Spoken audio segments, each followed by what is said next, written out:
Hello guys, ഞാനിപ്പോൾ ന്യൂയോർക്കിലാണെന്ന് പറഞ്ഞിട്ടുണ്ടെങ്കിൽ നിങ്ങളത് വിശ്വസിക്കുമോ? പക്ഷേ അമേരിക്കയിലെ പോലെ ഒരു സാധനം ഞാനിവിടെ കണ്ടു.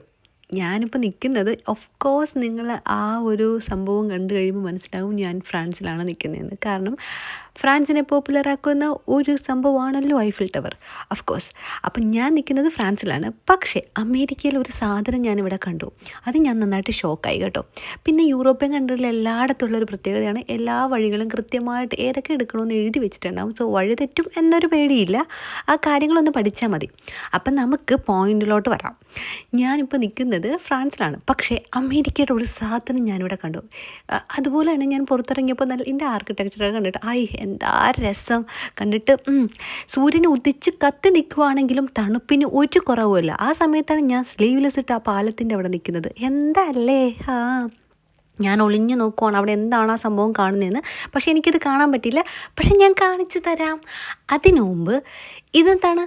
Eiffel tower. പക്ഷെ ഞാൻ ഐഫിൽ ടവർ കാണാനല്ല ഇവിടെ വന്നത്, ആ സംഭവം കാണാനാണ് വന്നത്.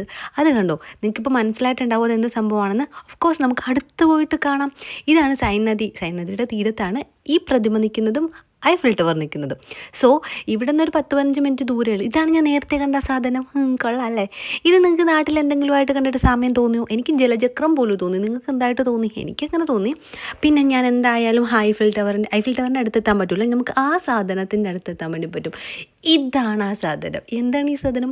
Statue of liberty. അതെന്താണ് ഇവിടെ എന്ന് നിങ്ങൾക്ക് തോന്നിയില്ലേ? എനിക്കും തോന്നി.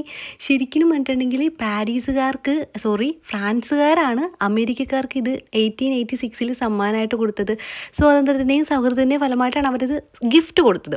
സോ 2 വർഷത്തിന് ശേഷം, അതായത് 1889 അമേരിക്കൻ സമൂഹം, ഇവിടെയുള്ള അമേരിക്കക്കാരുണ്ടല്ലോ, അവർ ഇവിടെ ഒരു സ്റ്റാച്യു ഓഫ് ലിബർട്ടി ഉണ്ടാക്കി. അതായത് അവിടെ അമേരിക്ക ഇങ്ങോട്ട് തന്നു എന്നാണ് പറയപ്പെടുന്നത്. പക്ഷേ അമേരിക്കയുടെ വെച്ച് നോക്കുമ്പോൾ ഇതൊരു ചെറുതാണ് കേട്ടോ. പക്ഷേ ഇതുണ്ടാക്കിയ ആൾ തന്നെയാണ് അമേരിക്കയുടെ സംഭവം ഉണ്ടാക്കിയത്. അപ്പോൾ 2 പേര് ഒരു സാധനം ഉണ്ടാക്കിയത്.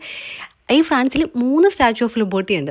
ഇതാണ് വളരെ പോപ്പുലർ ആയിട്ടുള്ള, ഈ സൈനിധിയുടെ തീരത്തുള്ള, ഇതാണ് കുറച്ചുകൂടി പോപ്പുലർ ആയിട്ടുള്ള സ്റ്റാച്യു ഓഫ് ലിബർട്ടി. പക്ഷേ ഇത് ഞാൻ ഫസ്റ്റ് അറിയുന്നു, ഓ മൈ ഗോഡ്, ഇവിടെ സ്റ്റാച്യു ഓഫ് ലിബർട്ടി ഉണ്ടോ?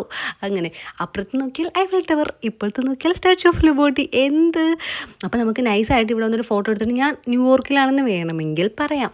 പിന്നെ ഈ ആർക്കിടെക്ചർ ഞാൻ പറഞ്ഞില്ലേ, ഇവിടെ നിന്നിട്ട് റെൻറ്റിന് സൈക്കിളൊക്കെ കിട്ടും കേട്ടോ. അപ്പോൾ ഞാൻ തിരിച്ചു പോകുന്ന വഴിക്ക് നോക്കിയപ്പോൾ ഇവിടെ റെൻറ്റിന് സൈക്കിളൊക്കെ കിട്ടും. എനിക്ക് സൈക്കിൾ കിട്ടാൻ അറിയാം. പോകുന്ന വഴിക്ക് കുറേ ആൾക്കാർ നിന്നിട്ട് നമ്മുടെ നാട്ടിലെ കല്ലുകളിയോട് സമയം തോന്നുന്നൊരു സംഭവം കളിച്ചു. പക്ഷേ അതൊക്കെ പോട്ടെ. പിന്നെ ഐഫിലിൻ്റെ ഒരു സ്പാർക്കിലേക്ക് ഞാൻ വീട്ടിലേക്ക് പോയി